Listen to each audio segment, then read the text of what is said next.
دروازے پر آہستہ انداز میں دستک ہوئی۔ زکریا نے چونک کر دروازے کی طرف دیکھا۔ وہ اس وقت اپنے گھر کے صحن میں تھا۔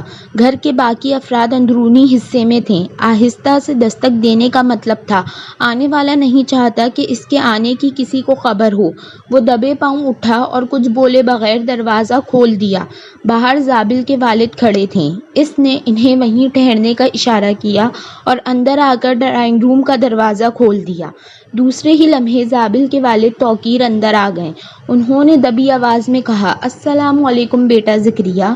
وعلیکم السلام ورحمۃ اللہ وبرکاتہ چچا جان، میں آپ کا ہی انتظار کر رہا تھا۔ مجھے آپ کا موبائل پر پیغام مل گیا تھا، شکریہ۔ اصل میں تمہیں تو پتہ ہے بیٹا، زابل کا تمہارے بڑے دونوں بھائیوں سے کس قدر گہرا دوستانہ ہے نا، اس لیے میں زیادہ خاموشی سے آیا ہوں۔ اگر زابل کو پتہ چل گیا کہ میں یہاں آیا تھا تو سارا کھیل خراب ہو جائے گا۔ آپ فکر نہ کریں چچا جان، اس کمرے میں کوئی نہیں آئے گا۔ میں رات جو یہیں بیٹھ کر مطالعہ کرتا ہوں، وہ سب اس وقت ٹی وی کے سامنے ہوتے ہیں۔ یہاں آنے کا تو کسی کو خیال تک نہیں آئے گا۔ بس ٹھیک ہے، پھر بھی تم اندر سے احتیاطاً دروازہ بند کر لو اور بیرونی دروازہ بھی بند کر لو، پھر میں اپنی بات کر کے جس طرح آیا ہوں چلا جاؤں گا۔ جی اچھا، زکریا نے کہا اور اٹھ کر دونوں دروازے اندر سے بند کر لیے۔ اب فرمائیے کیا مسئلہ ہے؟ مسئلہ ہے زابل کا، نہ جانے اسے کیا ہو گیا ہے۔ پہلے تو ایسا نہیں تھا، وہ روز بروز بگڑ رہا ہے۔ ہم اسے جتنا سمجھانے کی کوشش کرتے ہیں وہ اتنا ہی سرکش ہو رہا ہے۔ خاص طور پر وہ کہتے کہتے رک گئے۔ جی چچا جان، خاص طور پر کیا؟ خاص طور پر اس کا سلوک اپنی والدہ سے تو بہت زیادہ برا ہوتا جا رہا ہے۔ ماں جو ہی اسے سمجھانے کی کوشش کرتی ہے وہ کاٹ کھانے کو دوڑتا ہے، یوں لگتا ہے اپنی ماں پر ہاتھ اٹھا لے گا۔ ان حالات میں تمہارے پاس آیا ہوں، تم اس کے دوست ہو، کیا تم نے اس میں تبدیلیاں محسوس نہیں کی؟ زکریا نے اس بات کا کوئی جواب نہ دیا، وہ گہری سوچ میں ڈوب چکا تھا۔ بیٹے، تم نے میری بات کا جواب نہیں دیا۔ جی چچا جان، اصل میں ہمیں تو یہ بات آپ سے پہلے معلوم ہے، لیکن آپ پریشان نہ ہو جائیں اس لیے ہم خاموش تھے۔ میرے بڑے بیٹے نے تو مجھے باقاعدہ منع کر دیا تھا کہ آپ کو کچھ نہ بتاؤں، لیکن یہ بات تو ٹھیک نہیں، انہوں نے شکایت کے انداز میں کہا۔ آپ یہ بات کہہ سکتے ہیں چچا جان، لیکن ہمارے حساب سے یہ بات بالکل ٹھیک تھی۔ ہم نے سوچا تھا زابل کی اصلاح کرنے کی اپنی کوشش کریں گے تاکہ آپ تک بات نہ پہنچے اور زابل ٹھیک ہو جائے۔ ہمیں یہ معلوم نہیں تھا کہ اس کا سلوک اپنے گھر والوں سے ایسا ہو جائے گا۔ اور چچا جان، اپنے طور پر کام کرنے سے یہ پتہ چلا لیا ہے اسے بگاڑنے میں کسی کا ہاتھ ہے، لیکن افسوس ہم اس پر ہاتھ نہیں ڈال سکتے۔ ہمیں سوچ سمجھ کر قدم اٹھانا ہوگا، ورنہ اور بگڑ سکتا ہے۔ کیا مطلب؟ تم کیا کہنا چاہتے ہو؟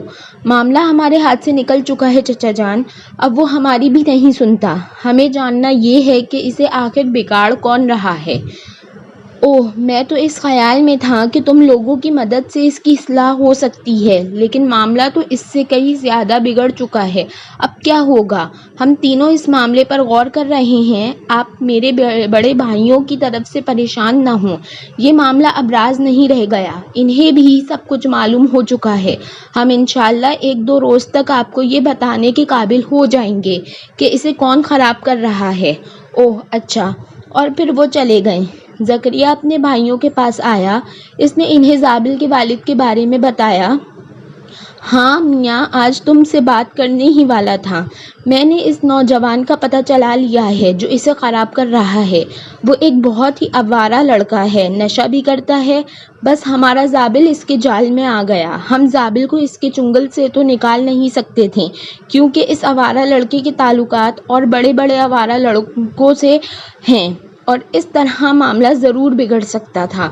اسی لیے زکریا کے بھائی کہتے کہتے رک گئے۔ اسی لیے کیا بھائی جان؟ اسی لیے میں ایک ایسا کام کر رہا ہوں کہ سانپ بھی مر جائے اور لاٹھی بھی نہ ٹوٹے۔ جی کیا مطلب؟ زکریا چونکا۔ میں چند دن بعد بتاؤں گا۔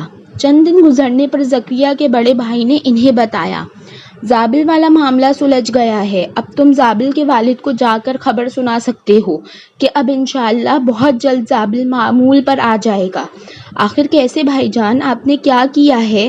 میرا ایک دوست CID میں ہے، بس میں نے اس سے یہ کام لیا، لیکن یہ بات کسی کو بھی بتانے کی ضرورت نہیں۔ وہ آوارہ لڑکا اور نہ جانے کتنے لڑکوں کو خراب کر رہا تھا۔ میرے ان دوست نے اس کا بہت ہی اچھا انتظام کر دیا ہے، لیکن کیا یہ انہوں نے نہیں بتایا؟ ان کا اپنا کام ہے، ہمیں جاننے کی ضرورت نہیں۔ تم چند دن صابر کے ابا جان سے ملنا، دیکھیں وہ کیا بتاتے ہیں۔ چند دن بعد زکریا نے والد سے بات کی تو وہ اس قدر خوش تھے کہ انہوں نے گرم جوشی سے زکریا کو گلے سے لگا لیا اور بار بار اس کا شکریہ ادا کرنے لگے۔